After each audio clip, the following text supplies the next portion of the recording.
ఇప్పుడు గాడ్ గురించి even I agree with you. Totally I'm same mentality of you also. మనకు God అనేది ఎందుకు ఉండాలనేది అంటే నేను నాకు అర్థమైన ఒక డెఫినేషన్ చెప్తాను. ఓకే. ఒక సపోజ్ ఫర్ ఎగ్జాంపుల్ తీసుకో, ఏదైనా ఆర్గనైజేషన్ తీసుకో. ఆర్గనైజేషన్కి we have a set of rules ఉంటాయి కదా, కొన్ని పాలసీస్, కొన్ని కొన్ని అన్ని అందరు employees should follow, right? Right.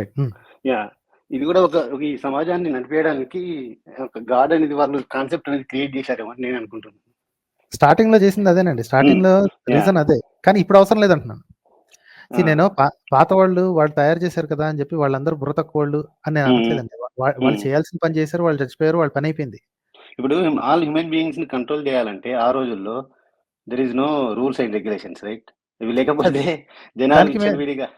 దానికి మేము అసలు వ్యతిరేకం కానే కదండి. రేషనలిస్టులు మాట్లాడేది అంటే ఈవెన్ ఐ అగ్రీ. నేను కూడా వ్యతిరేకం కాదు, కాకపోతే ప్రజెంట్ నేను కూడా వ్యతిరేకమే అనుకో ప్రజెంట్ సిచ్యువేషన్ కు. నేను ఆలోచించిన ఐడియా ఏంటంటే, ఈ హ్యూమన్ బీయింగ్స్ ని కంట్రోల్ చేయాలంటే ఇంత పెద్ద జనాల్ని they should have some rules, right? ఒక రూల్స్ అండ్ రెగ్యులేషన్స్ ఉండాలి. కాన్స్టిట్యూషన్ ఉంది కదా, ఇప్పుడు కాన్స్టిట్యూషన్ ఉంది, ఇప్పుడు అవసరం లేదు. సో నేను చెప్పేది ఏంటి అంటే, ఇప్పుడు దేవుడు అనే ఒక అబద్ధాన్ని అడ్డం పెట్టుకుని జనాల్ని కంట్రోల్ చేయాల్సిన పని లేదు. ఓకే, చిన్నప్పటి నుంచి మా హక్కులు బాధ్యతలు నేర్పించి పెడితే మోస్ట్ లైక్లీ మనకి సిటిజన్స్ అందరూ ఏంటి మంచి వాళ్ళుగానే తయారవుతారు.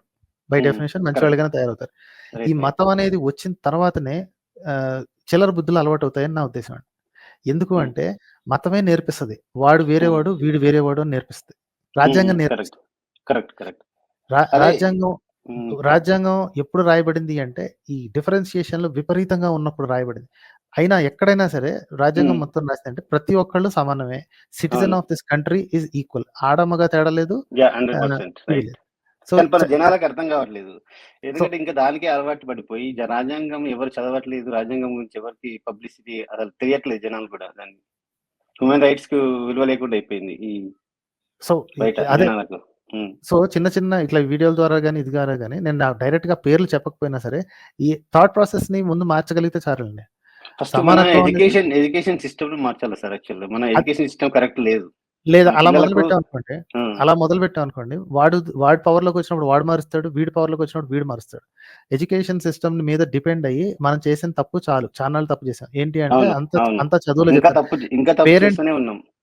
పేరెంట్స్ సొసైటీ ఎప్పుడు నేర్పిస్తారండి? ప్రతిదీ ఎడ్యుకేషన్ సిస్టమ్ లో నేర్పిస్తే పేరెంట్స్, సొసైటీ, చుట్టుపక్కల వాళ్ళు, మన ఫ్రెండ్ సర్కిల్ వీళ్ళు ఎప్పుడు నేర్పిస్తారు? సో కాబట్టి చదువులు పక్కన పెట్టండి, ఎవడు చదివేసావాడు. సోషల్ పుస్తకం అసలు ఎవరికి గుర్తు కూడా ఉండదు. ఇంటర్ దాటిస్ బయటకు వచ్చామంటే 8th క్లాస్ సోషల్ బుక్ లో ఏముంది అనేది ఎవరికి తెలియదు, అందరు మర్చిపోయి ఉంటారు. సో కాబట్టి చదువు ఎడ్యుకేషన్ సిస్టమ్ లో ఇది పెట్టాలి అనటం నాకేం నచ్చదండి. ఎందుకంటే అందులో ఉన్నా సరే ఎగ్జామ్స్ కోసం చేస్తారు తప్ప తర్వాత దాని మీనింగ్ అంటే ఎవరికి తెలియదు.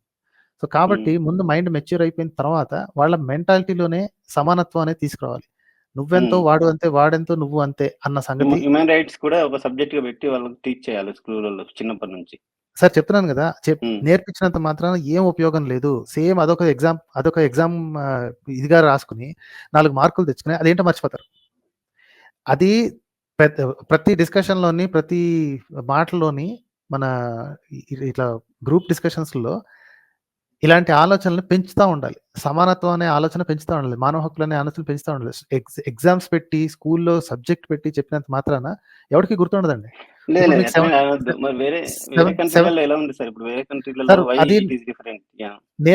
నేర్పించిన తర్వాత వాళ్ళ లైఫ్ లోనే నేర్పిస్తారు అనేది. ఇమిడియట్ గా ఏం చేంజ్ అవ్వదు, but it's a continuous process sir. Actually immediate we can not expect result, but it's at least we should initiate something. అది ఇప్పుడు మన చేతిలో ఉన్నది ఏంటో ఆలోచించాలి కదండి. ఇప్పుడు ఎడ్యుకేషన్ సిస్టమ్ మార్చాలి అంటే మన చేతిలో లేదు, అది ఎవరో కొంతమంది పొలిటీషియన్ల చేతిలో ఉంది. సో దాని గురించి మనం థింక్ చేసి అది ఎప్పుడో ఎవరో చేయలేదు అని చెప్పేసి మన చేతులు కట్టుకుని కూర్చుంటే కుదరదు. స్పిరిచువాలిటీకి ఎక్కువ అడిక్ట్ అయిపోయారు జనాలు. ఇవంతా మూఢనమ్మకాలకు వంటి ఇదే ఫాలో అవుతారు. ఇంకా స్టిల్ ఎవరు మన పిల్లలకి, మన ఫ్రెండ్స్ కి, మనకు తెలిసిన వాళ్ళకి, వాళ్ళ పిల్లలకి మనమే చెప్పాలండి. ఇంకోటి చాలా మందికి తెలుస్తారు. ఇప్పుడు ఏమన్నా జరిగినా, ఏమన్నా అయినా వాళ్ళు హాస్పిటల్కి వెళ్ళాలో, పోలీస్ స్టేషన్కి వెళ్ళాలో ప్రతి ఒక్కరికి తెలుసు. ఎవరు గుడికి అయితే వెళ్ళరు, బట్ స్టిల్ ఎందుకో అందరు బ్లైండ్ ఎందుకు నమ్ముతారో నాకు అర్థం కాదు. ఇది స్కిజోఫ్రెనియా. దాని మీనింగ్ ఏంటంటే 2 మైండ్లు ఒకే మనిషిలో ఉండటం.